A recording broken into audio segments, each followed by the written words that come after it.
नमस्कार, सूजस ई बुलेटिन में आप सभी दर्शकों का हार्दिक स्वागत है। मैं निशा शर्मा एक बार फिर हाजिर हूं प्रदेश की प्रमुख खबरों और महत्वपूर्ण जानकारियों के साथ। तो चलिए बिना देरी किए शुरू करते हैं आज का ई बुलेटिन।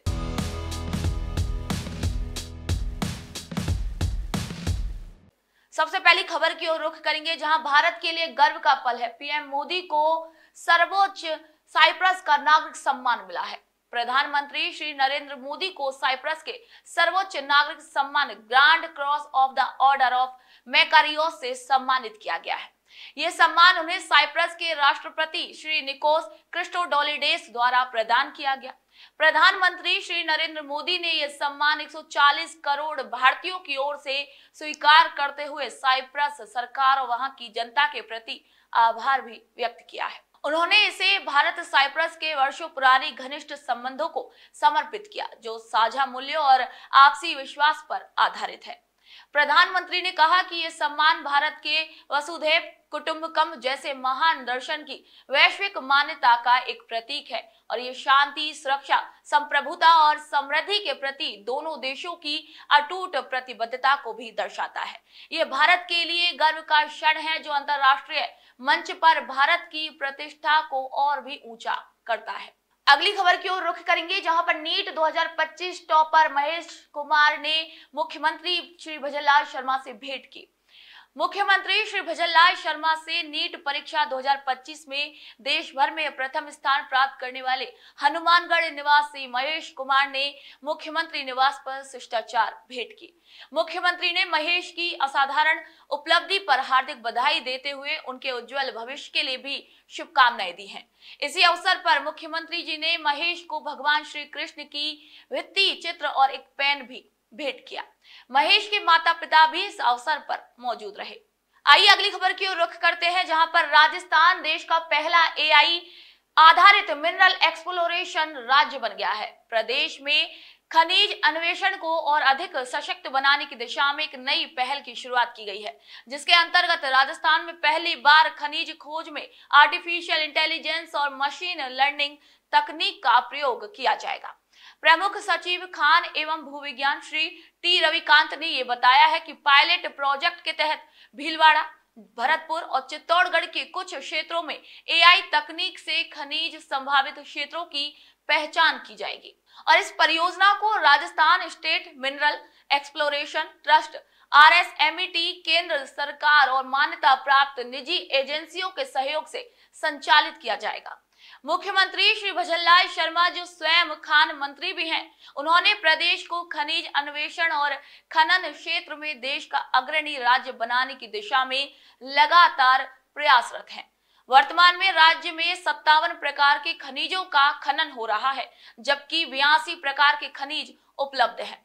एआई के माध्यम से चिन्हित क्षेत्रों में ड्रिलिंग और सैंपल जांच के आधार पर नीलामी की प्रक्रिया को भी आगे बढ़ाया जाएगा।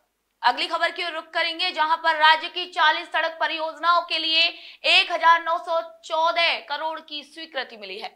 मुख्यमंत्री श्री भजनलाल शर्मा ने राज्य की 40 सड़कों की परियोजनाओं के लिए 1914 करोड़ रुपए से अधिक की राशि स्वीकृत किए जाने पर प्रधानमंत्री श्री नरेंद्र मोदी और केंद्रीय सड़क परिवहन मंत्री श्री नितिन गडकरी का आभार व्यक्त किया है। ये राशि केंद्रीय सड़क अवसंरचना निधि CRIF के तहत स्वीकृत की गई है और इससे राज्य की 31 प्रमुख जिला सड़कों, 8 राज्य राजमार्गों और एक अन्य सड़क का मजबूतीकरण और चौड़ीकरण भी किया जाएगा। मुख्यमंत्री ने कहा है कि केंद्र और राज्य सरकारें मिलकर बुनियादी ढांचे को सुदृढ़ करने का लगातार कार्य कर रही हैं और ये आर्थिक विकास की दिशा में भी एक महत्वपूर्ण कदम है। अगली खबर की ओर रुख करेंगे, जहां हम बात करेंगे योग दिवस के बारे में। राजस्थान विधानसभा में आगामी अंतर्राष्ट्रीय योग दिवस के लिए सामूहिक रूप से योग पूर्वाभ्यास का आयोजन किया गया।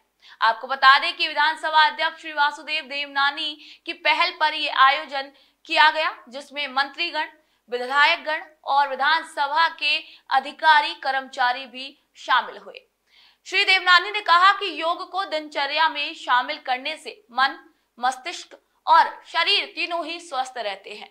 उन्होंने प्रधानमंत्री श्री नरेंद्र मोदी का आभार व्यक्त करते हुए ये कहा कि उनके प्रयासों से योग को वैश्विक पहचान मिली है। इस वर्ष योग दिवस की थीम एक पृथ्वी एक स्वास्थ्य रखी गई है, जो भारत के आध्यात्मिक ज्ञान को वैश्विक स्वास्थ्य समाधान के रूप में भी प्रस्तुत करती है। अगली खबर की ओर रुख करेंगे, जहां पर धरती आबा जनजाति ग्राम उत्कर्ष अभियान का शुभारंभ हुआ है। उदयपुर जिले के कोटड़ा ब्लॉक से धरती आबा जनजाति ग्राम उत्कर्ष अभियान की शुरुआत जनजाति विकास मंत्री श्री बाबूलाल खराड़ी द्वारा की गई। इस अभियान के अंतर्गत प्रदेश के 37 जिलों के 207 विकास खंडों के अंतर्गत 6019 जनजातीय ग्रामों को विकसित किया जाएगा। 15 जुलाई 2025 तक इन ग्रामों में 18 विभागों की भागीदारी से शिविर भी आयोजित कर विभिन्न योजनाओं का लाभ दिया जाएगा। जनजातीय समुदाय की सामाजिक आर्थिक स्थिति सुधारने हेतु मकान, जल, बिजली, स्वास्थ्य, शिक्षा, इंटरनेट, कृषि, पशुपालन, मत्स्य पालन, Ayushman card, home stay, marketing केंद्र, मोबाइल मेडिकल यूनिट, टीकाकरण और सिकल सेल एनीमिया की जांच जैसी अनेक सेवाएं भी प्रदान की जाएंगी। इस अभियान की शुरुआत बिरसा मुंडा के चित्र पर माल्यार्पण और दीप जलाकर की गई। तो आज के सूजसी बुलेटिन में फिलहाल इतना ही। फिर आप सभी से मुलाकात होगी नई खबर, नई जानकारी के साथ। तब तक के लिए मुझे दीजिए इजाजत। नमस्कार।